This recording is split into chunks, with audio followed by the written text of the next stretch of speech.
Why would you believe a guy with a history replete with lies, dishonesty, and contradictions? We'll find out Tuesday when disgraced former FBI Director James Comey's book, A Higher Loyalty, Truth, Lies, and Leadership hits the stands. Truth, lies, and leadership? Really? Talk about an oxymoron, Jim. You're the ultimate liar. You lied on multiple occasions to multiple people, including Congress under oath, and that's a crime. Truth? You refused to follow the law, causing both Republicans and Democrats to call for your head. And leadership? You violated the rules of your own agency by leaking classified information to a friend to leak to the New York Times. You went along with Loretta Lynch's false narrative that Hillary's case was a matter, not an investigation. And folks, get ready for a knife fight between Jim Comey and Loretta Lynch on both that as well as that tarmac charade. Jim, you've repeatedly proven your inability to run the FBI in a non-political way. You stayed silent as the New York Times retracted the story that Hillary's FBI review was a security referral and not a criminal referral. As if the FBI is a security company installing locks in peepholes. You say the president is unethical, while you turned a well-respected agency into a haven of organized criminal conspirators at the top echelon. Your book, Jim, isn't about leadership. It's about butt-kissing. Like when you were struck by the way Barack Obama could see and evaluate a variety of angles and complicated issues, his insight and ability to connect with an audience. Yeah, right, Jim. Barack's really bright. Like when he bragged about traveling to all 57 states? The guy's running for president and he thinks there are 57 states? And the person you most admired in government? James Clapper, another outrageous liar who swore under oath before Congress that the NSA doesn't surveil Americans, then, in an obvious display of lying, shifts his eyes and his body and says, well, not wittingly. Jim, your book is as petty, unprofessional, and illegitimate as a Stormy Daniels resume reel. Now, you actually talk about the size of the president's hands, whether he used tanning goggles in a tanning booth, and whether his hair is real. FBI agents, Jim, behind your back, called you Cardinal Comey. But, Jim, you're not holier than thou. You're nothing more than a political operative orchestrating your own effort to make yourself the center of America's moral compass.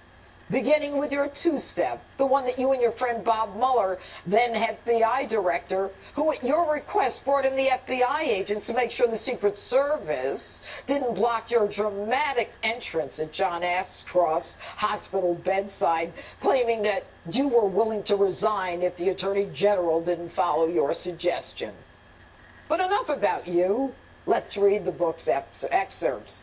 Now, you claim the president, sitting at his desk in the Oval Office, was a king sitting on a throne. A king because there was a block of wood between you and the president. Hey, Jim, did you ever appear before a judge?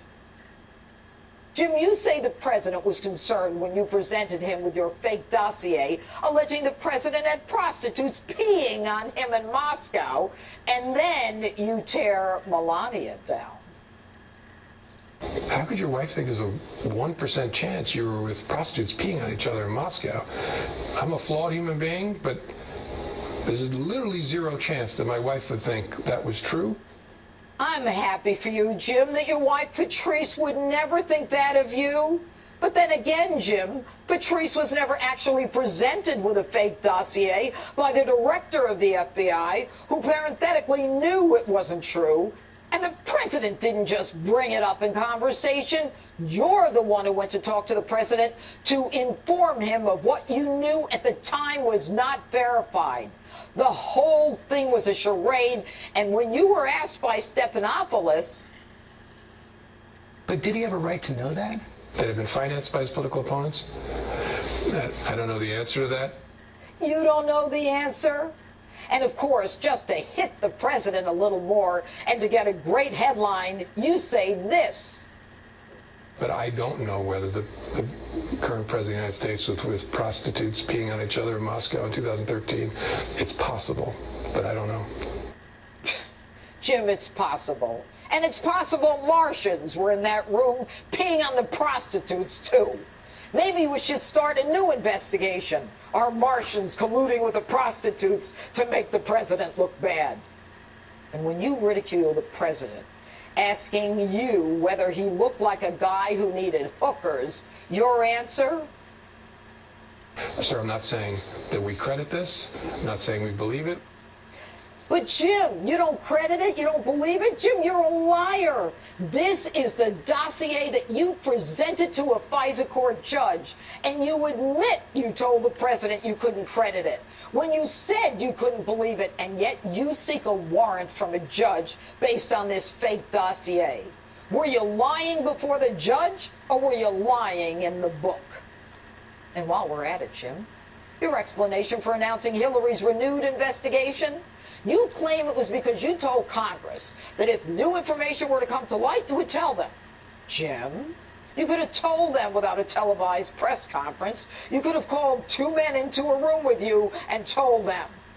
And Jim, I thought politics didn't enter any of your decisions. And yet you have the chutzpah to claim that none of your decisions were based on politics. But from your own book you say, quote, when I thought she was going to win, meaning Hillary, I didn't want a tainted president. But you know what, Jim? Neither claim is true. Everyone in law enforcement knows that you reopened the Hillary Clinton case because the NYPD and the New York FBI field office were going to out you for protecting her yet again by not reopening the case.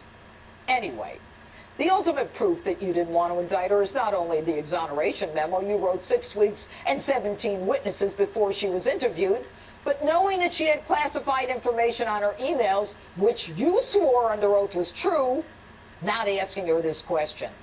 Hillary, did you have classified information on your emails? If she said yes, that's a crime. If she said no, she lied, and that's a crime. And by the way, we'll talk for a minute about your career at the FBI. How many cases did you screw up? The Boston bombers, the Fort Hood massacre, the Orlando Pulse nightclub shooting, the San Bernardino massacre, the attacks of 9/11. You were involved in all of them. Come on, Jim. Your self-serving statements about a crying Chuck Schumer thanking you for your Hillary decision, and you on the verge of tears after Obama told you how great you are. Come on. Your self-absorbed memoir is all about you. You're a pompous, egotistical, patronizing, condescending, holier-than-thou political operative trying to redeem your reputation and cash in on lies, which is the opposite of truth and leadership. Your book is about a higher loyalty to none other than you yourself.